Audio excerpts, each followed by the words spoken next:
This is the second video to the decimal operation, so make sure you watch the first one first, and we're picking up with the multiplying decimals now. You don't have this example here in your notes. I just want you to read along with me and take a look at it. So you don't have to write this top part down. You know how to do fraction multiplication. We did this previously in class. When you multiply fractions, you multiply straight across, so you would have 21 1/1000ths for this problem. I want you to think about the decimal form of this problem. 3/10 can be written as 0.3. That's read as 3/10.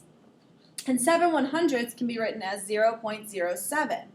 So when we multiply these, we already know what we should get. We should get 21 1/1000ths. So I wrote that down here as a decimal.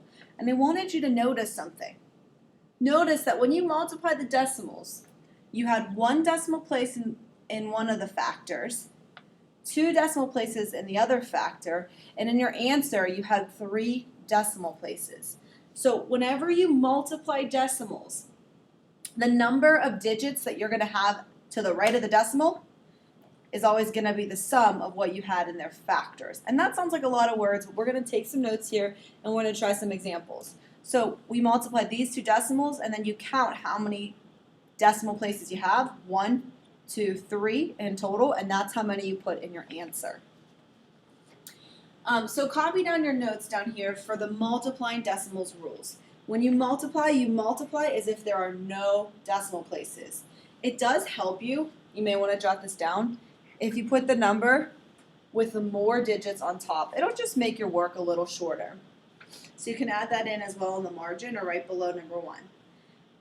Also, count the total number of decimal places in the original 2 numbers, and you're going to put that same number of decimal places in the product. So let's try a couple of these. We have 3 examples here. Make sure you copy those notes down before you go on. I think it's very helpful, and I want you to write this in too, to determine the sign of your answer first. That way you don't forget at the end. So always remember your rules. In this first example, we have a positive times a negative. A positive times a negative is a negative. So I'm going to put that sign down, and now I don't have to worry about it. Now I can just multiply the digits. When we're multiplying, we don't have to line anything up, okay? I think it's helpful if you just line the right side of the numbers up, but you don't have to line the decimal points up. It does help you, though, if you put the number with more digits on top. So this has more digits. I'm going to put that on top. And I'll multiply it by 2. You do not have to line up the decimal points here. In fact, I think it's better if you don't, because then we think we should just drop the decimal point down. And remember, we can't do that here. So do your multiplication as if there's not a decimal. Just kind of cover that up and ignore it. 2 times 1 is 2. 2 times 5 is 10, carry the 1. And 2 times 0 is 0 plus the 1 is 1. Now count how many decimal places you had in your products. We don't have any in this number, so don't count any there. But we do have 1, 2 in the first number. So we're going to go over 1, 2 in your answer. Your answer then is going to be negative 1 2/100. So remember, we already decided it was negative. Now I'm just transferring that number up to where my negative sign was. Box in your answers for me too. Okay, let's try B. Again, I like to determine the sign first. So a negative times a negative makes a positive. And now I can just multiply the numbers without worrying about the signs. This one has more digits, so I'm going to put that one on top. I'm dropping the signs in my work because I already figured out what my answer would be with what sign. If you want to, you can keep the negatives down here, but you know your answer is going to come out to be positive.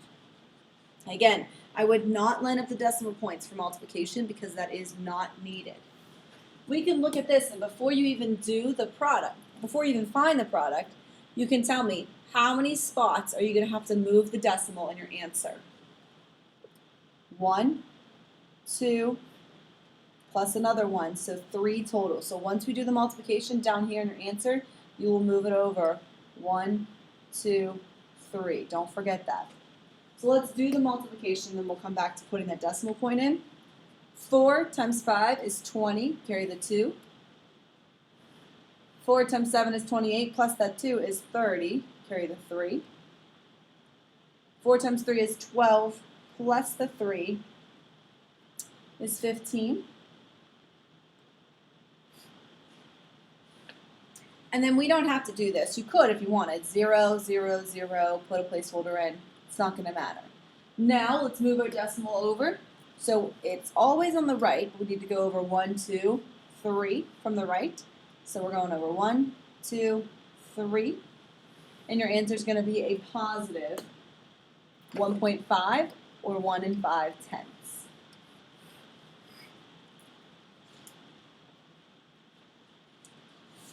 Let's try a word problem. The World Health Organization recommends keeping added sugar intake to 10% of your total calories. On a 2,000 calorie lifestyle, that is a maximum of 50 grams of sugar per day. If a can of Coke has 39 grams of sugar, has 39 grams of sugar. If you drink 1.5 cans of Coke in one day, how many grams of sugar did you go over the recommended amount? So first you need to find out how many grams of sugar you had in that 1.5 cans of Coke. And then you're going to actually do one more step and find out how many grams you went over. If you feel like you can do this on your own, I want you to pause, try it on your own, then press play. If you're not too sure, that's totally fine. Let's do it together. So we had 1.5 cans of Coke, and each can of Coke has 39 grams of sugar. So to find how much sugar we had total, we need to multiply these two numbers. 39 times 1.5. When we do this multiplication,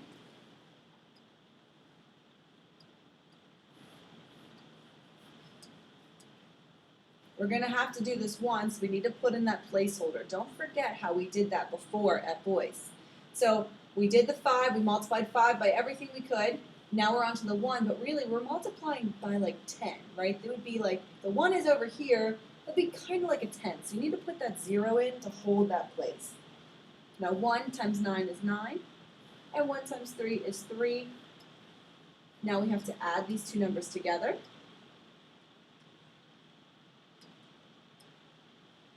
And then don't forget your decimal places. Up here in the first number, there's none, so don't worry about that one. But down here in the second number, there's 1, so I'm going to go in 1 from the right. So this number is not my answer, but I had 58.5 grams of sugar for my Coke.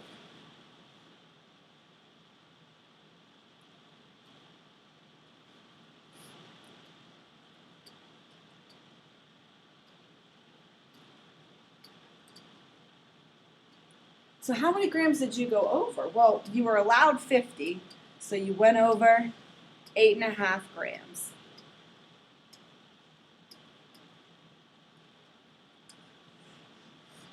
All right, nice job. And the last operation we're going to do is dividing decimals. So again, this top example, you don't have it in your notes, I just want you to think about it. Think about when you divide fractions.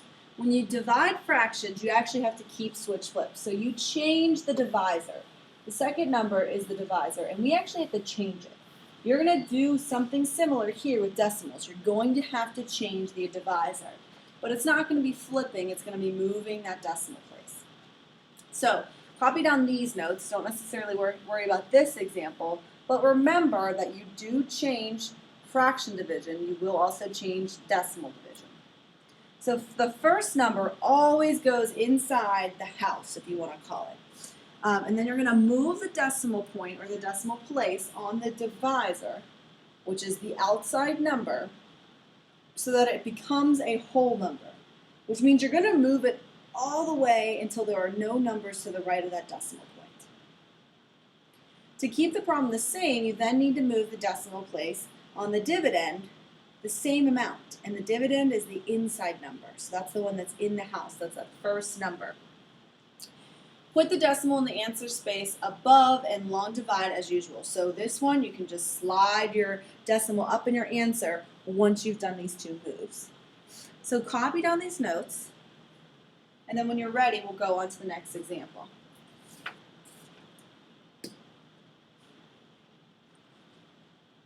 So on your quarterly investment statement, you are told that you earned $52.75 from 2.5 shares of Apple that you own. how much did you earn from each share? So if I earn $52.75 on 2.5 shares, if I want to find how much I earn on each, I need to divide it. So I want to do 52.75 divided by my 2.5 shares. So here's the thing, the first number goes in the house. I would put the 52 on the inside. Oops, sorry. And then the second number is going to go on the outside of the house.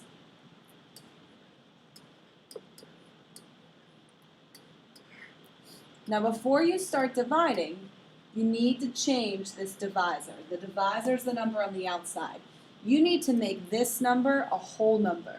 Move the decimal place until there's no more digits to the right of it. So I'm going to move it over 1. Do the same movement with your dividend, with your number on the inside. Whatever you do here, you're doing here. So your new problem is going to be 25 on the outside and 527.5 on the inside. Once you have a whole number for your divisor, you're ready to divide. So remember long division. 25 goes into 5. Nope, nothing. 25 goes into 52. Yes, that'll work. So right above the 52, how many times does 25 go into 52? Twice. 25 times 2 is 50, and you're going to subtract that. Pull the 7 down. 25 goes into 27 once. Subtract that. Pull the 5 down. And 25 goes into 25 once. The last thing, that would give us a minus 25. I'm going to work down here a little bit. And that would give us a remainder of 0. The last thing you need to do then is just push your decimal up into your answer. Straight up in there. So how much money did you make from each share? $21.10. Since we're talking about money, you want to have this, I would add that 0 on so you have it in terms of money. Okay, try B and C. Again, I think it's easiest if you decide your sign first of your answer. Make sure you do whatever you do on the outside, you do on the inside. So again, that first number is going to go on the inside. Divisor's on the outside. I like to decide my sign first. So a negative divided by a negative makes a positive. I'm going to leave my negatives off in the work because I already know what my answer is going to be there. Moving this decimal twice to make it a whole number, I then have to do it on the inside as well. So my new problem is actually 58.5 divided by 25. 25 doesn't fit into 5, but it does fit into the 58, so above the 8 I'm putting a 2. 2 times 25 is 50, and I'm subtracting that. That gives me a leftover of 8. Pull the 5 down. 25 goes into 85 3 times. 3 times 25 is 75. Subtract. That gives me 10.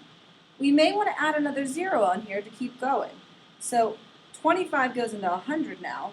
4 times 25 is 100, and that's where we get our remainder of 0. So we know we've finished it. Last thing, push that decimal up into your answer. So our answer is a positive 2.34. Last problem then. First number on the inside, second number on the outside. Move it over till you get a whole number and divide. Try this one, then check your answer with me. So once you do your movement, you really should be talking about 38.4 divided by the 24. And you're going to see that 24 goes into 38 one whole time, which gives you a leftover of 14. Then you pull the 4 down, and 24 goes in 144. That's a tough one. Those are big numbers. But I know 144 is 12 times 12. So I definitely can kind of think about this as in terms of 12. It'd be 12 12s into this, but 24 is 2 12s, so it only fit in 6 times. You could always multiply on the side if you weren't sure. You could try 24 times 3, see if that gets you up there 24 times 4, until you get close to 144 without going over. It's going to fit in 6 times evenly though, subtract, and that gets you your remainder of 0. Don't forget to push your decimal up, and don't forget to circle your answer. A positive divided by a positive is a positive, so your answer is 1 6/10. Again, I like the answer off from the work, so rewrite it over there, please.